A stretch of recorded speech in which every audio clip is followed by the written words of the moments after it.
Hai teman kimia, bertemu kembali dengan saya untuk hari ini pada pembelajaran kimia kelas 12 dengan materi sifat koligatif larutan. Apa itu sifat koligatif larutan? Sifat koligatif larutan adalah sifat larutan yang tergantung pada jumlah partikel zat terlarut, tetapi tidak bergantung pada sifat zat tersebut. Sifat zat itu contohnya misalnya pH, warna, rasa, itu tidak akan mempengaruhi sifat koligatif larutan. Nah, tadi dibilang bahwa yang mempengaruhi itu adalah jumlah partikel zat yang terlarut. Jumlah partikel zat yang terlarut ini akan mempengaruhi sifat koligatif larutan, di mana semakin banyak jumlah partikel zat yang terlarut, maka sifat koligatif larutannya nanti akan semakin besar. Pernahkah kalian memasak mie instan di rumah? Tentu pernah, bukan? Nah, saat kita merebus air, maka kita biarkan beberapa saat, air itu akan mendidih. Kita tahu bahwa kisaran air mendidih itu sekitar 100 derajat Celcius. Ketika airnya mendidih, kita masukkan mie instan kita. Apa yang terjadi pada air? Tiba-tiba gelembung-gelembung mendidih air itu tadi menjadi hilang. Pada saat gelembung-gelembung itu hilang, kira-kira berapa sekarang titik didih air yang sedang kita masak itu, yang sudah dimasukkan mie instannya? Apakah berkurang? Atau semakin tinggi? Nanti kita akan coba buktikan pada video berikutnya tentang percobaan sifat koligatif. Sebelum kita melanjutkan pelajaran kita lebih jauh tentang sifat koligatif larutan, saya ingin mereview kembali dan perlu kalian ingat bahwa sifat koligatif larutan itu bergantung pada jumlah partikel zat terlarut. Nah, kalau dia bergantung pada jumlah partikel zat terlarut, maka artinya sifat koligatif larutan ini juga akan bergantung kepada konsentrasi larutan. Nah, dalam hal ini kita mengenal ada 3 macam perhitungan konsentrasi larutan yang akan kita pakai pada penentuan sifat koligatif larutan ini. Perhitungan konsentrasi yang pertama yaitu molaritas yang disimbolkan dengan huruf M besar. Apa itu molaritas? Molaritas adalah jumlah mol suatu zat dalam 1 liter larutan. Jumlah mol suatu zat dalam 1 liter larutan, jika kita tuliskan maka simbol molaritas ini sama dengan mol suatu zat dibagi 1 liter larutan, volume larutan dalam liter. Nah, masih ingat bagaimana cara mencari mol? Saya tuliskan di sini ya, M itu sama dengan mol. Bagaimana cara mencari molnya? Mol sama dengan gram per ml. Berat zat dibagi massa molekul relatif. Nah, sehingga bisa kita tuliskan bahwa konsentrasi atau molaritas itu sama aja dengan gram per ml dikali 1 per volume dalam liter. Atau bisa juga dituliskan gram per ml dikali 1000 per volume dalam mililiter. Nah, untuk memahami rumus tadi, kita coba mengerjakan soal berikut supaya lebih pas ya, lebih paham. Suatu larutan NaCl dengan berat 120 gram dengan volume larutan sebanyak 400 ml, di mana MR NaCl diketahui 58,5. Hitunglah molaritas larutan NaCl tersebut. Nah, bagaimana caranya? Kita gunakan rumus berikut. diketahui berapa gram zat terlarut. Di sini yang larut adalah NaCl. Dalam larutan ini mungkin saja dengan air ya, nggak ada masalah. Dengan selain larut air juga nggak apa-apa. Nanti kan diketahui volume larutannya lain. Nah, di sini berapa gram NaCl yang dilarutkan itu sebanyak 120 gram. Sedangkan larutannya yang terbentuk nanti akan membentuk 400 ml. Nah, hitung berapakah konsentrasi molaritasnya. Maka kita masukin molaritas sama dengan berapa gram zat terlarut, 120 gram dibagi berapa mR-nya. Ini kebetulan sudah ada mR-nya di sini, NaCl sebesar 58,5. Jangan lupa ya, kamu pasti ingat kan bagaimana cara menghitung mR dari NaCl. Dikali dengan 1000 per berapa volume larutan yang terbentuk. Di sini ada 400 ml. 400. Maka sama dengan 1000 dibagi 400 itu dapatnya 2,5. Totalnya sama dengan berapa? Ayo, sudah ada yang bisa menghitung? 5,1 molaritas. Nah, rumus konsentrasi yang kedua adalah molalitas. Disimbolkan dengan huruf M kecil. Ingat ya, kalau tadi molaritas itu M-nya besar, kalau molalitas M-nya kecil. Apa itu molalitas? Molalitas adalah banyaknya zat terlarut dalam satuan berat larut, di mana M itu sama dengan mol dibagi berat pelarut. Kalau diketahui dalam bentuk gram zat terlarutnya, maka molalitas sama dengan berat zat terlarut dalam gram dibagi massa molekul relatif atau mR-nya dikali 1000 dibagi dengan berat pelarut dalam gram. Baik, sekarang kita lihat contoh soal berikut. Hitunglah molalitas larutan yang dibuat dengan melarutkan 4 gram NaOH dalam 200 gram air, di mana diketahui massa atom relatif Na itu 23, untuk O itu 16 dan H itu sama dengan 1. Maka kita masukin rumusnya.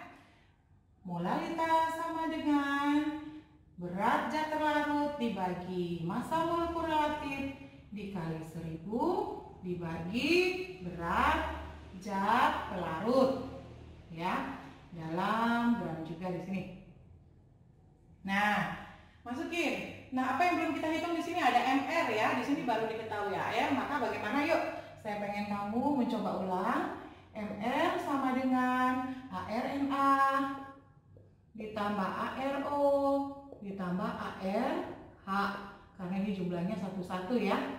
Jadi 23 tambah 16 tambah 1 sama dengan 40. Kita masukin. Berapa NaOH yang dilarutkan? Ada 4 gram per 40 mR-nya dikali 1000 per berapa gram air? Ada 200. Maka langsung aja 200.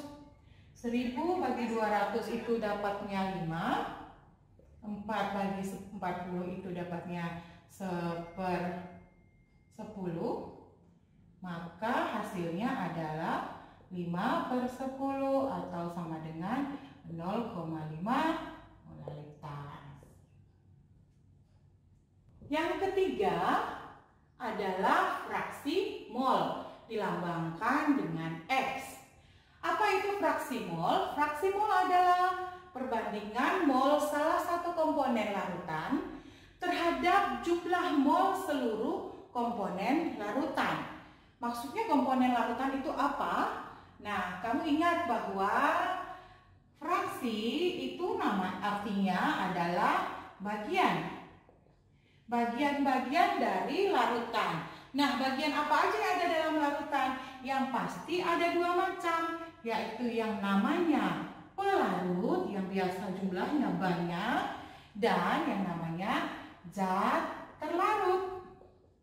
Nah, jika ditanya fraksi molnya, fraksi mol pelarut, maka di sini dibilang perbandingan mol zat pelarut terhadap jumlah mol seluruh komponen larutan. Begitu juga sebaliknya. Maka kalau kita rumuskan konsentrasi misalnya fraksi mol zat terlarut itu sama dengan mol zat terlarut dibagi jumlah mol seluruhnya, berarti jumlah mol zat terlarut ditambah jumlah mol pelarut. Atau kalau mau ditanya yang dicari adalah mol pelarut, maka jumlah mol pelarut dibagi jumlah mol zat terlarut ditambah jumlah mol pelarut. Nah, perlu diketahui bahwa jumlah total dari fraksi mol zat terlarut ditambah fraksi mol zat pelarut itu sama dengan 1.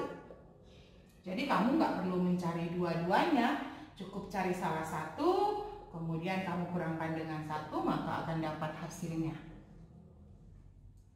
Nah, bagaimana kalau di dalam campuran itu ada misalnya 3 buah zat, nggak hanya pelarut dan zat terlarut, yaitu misalnya ada zat A, zat B, zat C. Maka bagaimana cara menghitung fraksi mol zat A?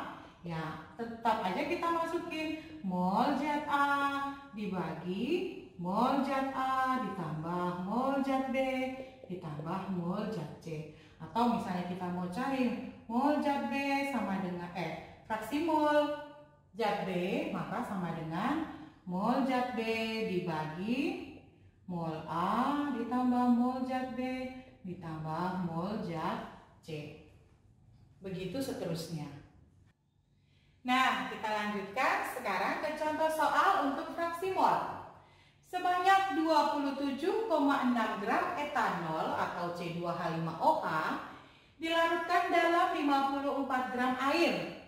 Diketahui AR dari karbon itu 12, hidrogennya 1 dan oksigennya 16. Maka hitunglah fraksi mol air dan fraksi mol etanol. Nah, karena yang diminta ingat tadi bahwa menghitung fraksi mol, misalnya fraksi mol zat terlarut itu sama dengan mol zat terlarut dibagi mol zat terlarut tambah mol zat pelarut, maka yang kita cari harus adalah molnya dulu. Bagaimana cara menghitung mol?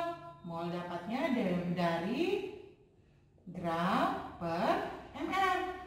Gramnya ada, tetapi ml-nya belum, maka kita hitung satu-satu ya.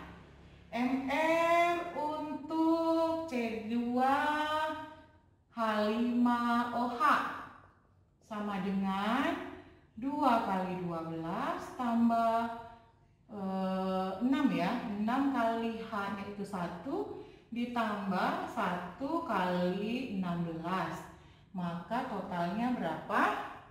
Totalnya adalah 46. Terus kita cari lagi mR-nya si air, H2O. Berarti 2 kali 1 ditambah 1 kali 16. mR-nya 18. Ini sudah kita ketemukan mR-nya, kita tinggal menghitung molnya. Mol etanol di sini aja ya. Mol etanol sama dengan gramnya berapa? 27,6 dibagi dengan mR-nya 46, maka sama dengan 0,6. Sedangkan mol air sama dengan berapa gram? 54 dibagi mR-nya 18. Berapakah mol airnya? Maka mol airnya itu adalah 3. Nah, sekarang kita hitung fraksi mol air. Berarti A nih ya, X pelarut sama dengan yang dicari adalah mol air. Mol air dibagi, karena ini pelarutnya ditanya air ya, saya ganti. Mol air dibagi mol etanol tambah mol air sama dengan 3 dibagi mol etanol 0,6 ditambah 3. Maka sama dengan 3 bagi 3,6. Hasilnya adalah 0,833. Nah, berapa fraksi mol etanol? Ingat tadi bahwa mol pelarut dan mol terlarut itu dijumlahkan hasilnya akan 1. Maka tinggal tidak perlu kita hitung lagi seperti ini. Cukup kita masukkan 1 kurang mol airnya 0,833. Maka hasilnya adalah berapa yo? 0,167. 0,167. Kalau nggak percaya seperti ini, boleh kamu buktikan dengan menghitung menggunakan rumus fraksi mol. Nah, teman kimia, bagaimana? Apakah kamu sudah mengerti dan memahami penjelasan saya hari ini? Nah, untuk membuktikan dan lebih memahami mendalami tentang perhitungan konsentrasi pada sifat koligatif larutan, maka ada baiknya kamu mengerjakan soal-soal berikut supaya kamu lebih paham dan lebih mengerti.